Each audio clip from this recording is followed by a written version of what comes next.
بسم اللہ الرحمن الرحیم۔ السلام علیکم ورحمۃ اللہ وبرکاتہ۔ میں ہوں اقبال سحر اور آپ دیکھ رہے ہیں ریئل نیوز ورلڈ۔ ناظرین، روس اور یوکرین کے مابین تنازع بڑھتا جا رہا ہے۔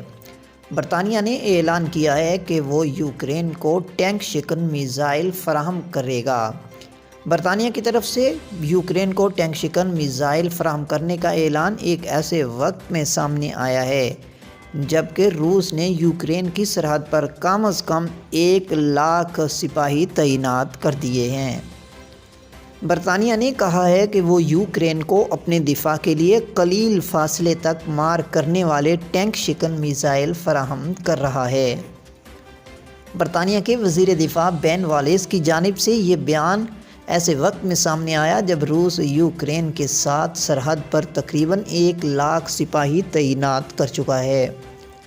برطانوی وزیر دفاع بین والیس کا کہنا ہے کہ جائز اور حقیقی تشویش موجود ہے کہ روسی فوجیوں کو حملے کے لیے استعمال کیا جا سکتا ہے۔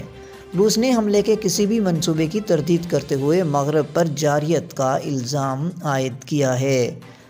واضح رہے کہ یوکرین کی مسلح افواج کو تربیت دینے کے لیے درجنوں برطانوی فوجی یوکرین میں 2015 سے موجود ہیں، اور برطانیہ نے 2014 میں کریمیا میں روس کے حملے کے بعد یوکرینی بحریہ کی تعمیر نو کا وعدہ کیا تھا۔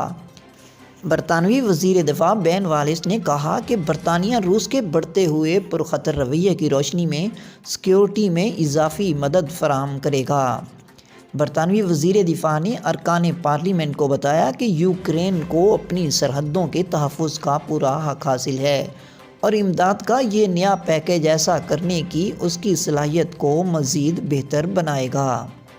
برطانوی نشریاتی ادارے کے مطابق برطانوی وزیر دفاع کا کہنا تھا کہ میں واضح کر دینا چاہتا ہوں کہ یہ امداد مختصر فاصلے کے لیے اور مکمل طور پر دفاعی صلاحیت کے لیے ہے۔ یہ اسٹریٹجک ہتھیار نہیں ہے اور روس کے لیے خطرہ نہیں ہے، یہ ذاتی دفاع کے لیے ہیں۔ ان کا مزید کہنا تھا کہ اگر روس نے یوکرین میں عدم استحکام پیدا کرنے والا کوئی قدم اٹھایا تو بین الاقوامی پابندیوں کا پیکیج تیار ہے۔ برطانوی وزیر دفاع کا مزید کہنا تھا کہ کسی بھی حملے کو قبضے کے طور پر دیکھا جائے گا جس سے دونوں اطراف کا بڑے پیمانے پر جانی نقصان ہو سکتا ہے۔ برطانوی نشریاتی ادارے کے مطابق وزیر دفاع کا کہنا تھا، مجھے اب بھی امید ہے کہ جمہوریت برتر رہے گی۔ یہ صدر پوتن کی مرضی ہے کہ وہ سفارتکاری اور مذاکرات کا انتخاب کرتے ہیں یا پھر تنازع اور نتائج کا۔ خیال رہے کہ سرحد پر روسی فوجیوں کے جمع ہونے کے بعد مغربی اور یوکرینی انٹیلیجنس سروسز کا خیال ہے کہ دراندازی یا حملہ 2022 کے اوائل میں ہو سکتا ہے۔ واضح رہے کہ مشرقی یوکرین میں سن 2014 سے روس نواز علیحدگی پسندوں اور یوکرینی فوج کے درمیان تنازع جاری ہے۔ ناظرین، مزید اپڈیٹ کے لیے ہمارے ساتھ وابستہ رہیں۔ اگر آپ نے ہمارے چینل کو سبسکرائب نہیں کیا تو کر دیجئے اور آئیکن بیل کو پریس کرنا مت بھولیے تاکہ ہماری نئی ویڈیو کا نوٹیفیکیشن بر وقت آپ تک پہنچ سکے۔ کامنٹ باکس میں اپنے خیالات کا اظہار ضرور کیجیے۔